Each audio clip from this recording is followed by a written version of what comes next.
Le Laboria a été fondé en novembre 2021 sur la base d'un partenariat de 5 ans entre le ministère du Travail et INRIA, l'Institut national de recherche en sciences et technologies du numérique, fondé en 1967.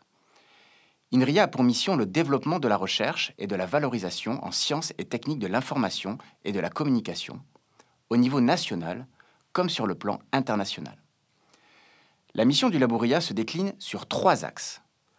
Premier axe, étudier, par une approche scientifique et des observations de terrain, les impacts de l'IA sur le travail, l'emploi et les compétences, afin d'éclairer les décideurs du public et du privé.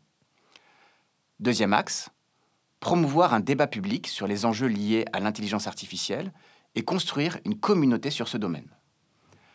Troisième axe, équiper l'écosystème, travailleurs, managers, décideurs du public, partenaires sociaux, pour soutenir la diffusion de l'IA sur le front des ressources humaines.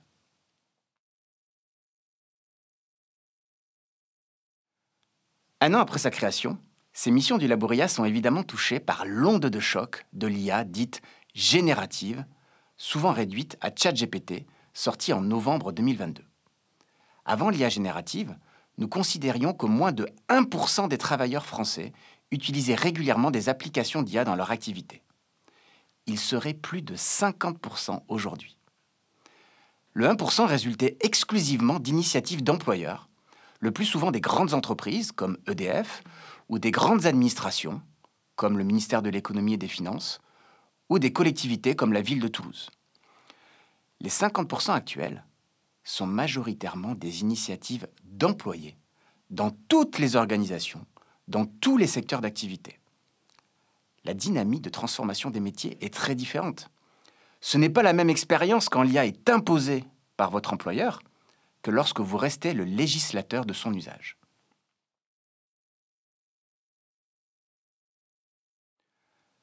Dans l'administration publique, les 2 trajectoires de l'IA de l'employeur et celle de l'employé, coexistent.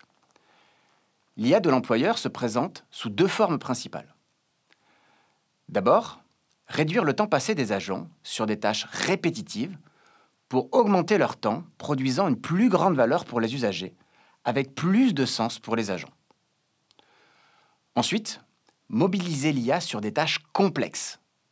Réduire le gaspillage dans les cantines, identifier des signaux faibles d'entreprises en difficulté, piloter des îlots de chaleur, par exemple.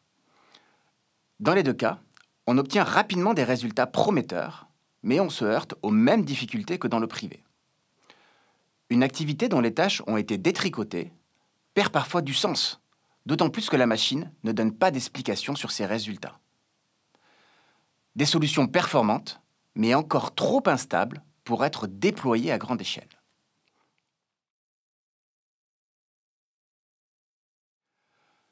On a longtemps pensé que les travailleurs avaient très peur de l'IA, qu'elle allait les remplacer ou les asservir.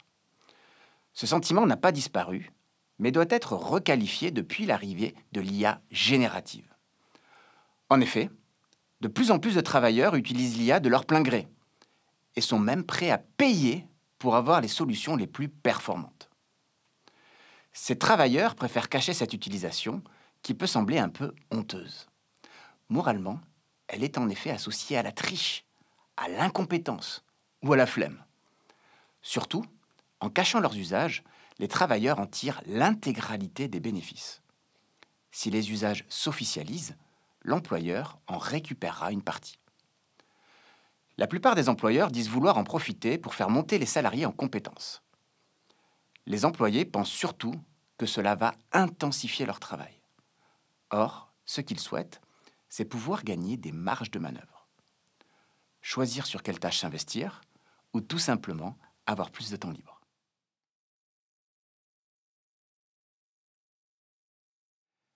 Il est difficile de se prononcer sur l'avenir du travail dans l'administration publique au temps de l'IA. Je propose de reprendre les 4 grandes figures du travailleur que j'avais décrites en 2019. Dans le scénario de l'agent remplacé, l'IA a été mise au service de la réduction du nombre de fonctionnaires, une approche à la Musk qui considère que le service peut être aussi bien rendu par des machines. L'agent dominé obéit à des managers algorithmiques qui leur envoient des tâches à réaliser, les contrôle et les évalue. L'agent augmenté passe plus de temps sur les tâches qui sont au cœur de sa mission, parce qu'il délègue les autres tâches à l'IA et parce que l'IA l'assiste sur des tâches complexes. L'agent réhumanisé consacre davantage de temps aux tâches relationnelles. Il est plus présent face aux usagers. Évidemment, les agents augmentés et réhumanisés sont plus souhaitables, mais l'avenir sera sûrement un mélange de ces 4 formes de transformation. Selon moi, la réflexion doit s'organiser autour d'un équilibre à trouver entre la mission de service et celle de l'État.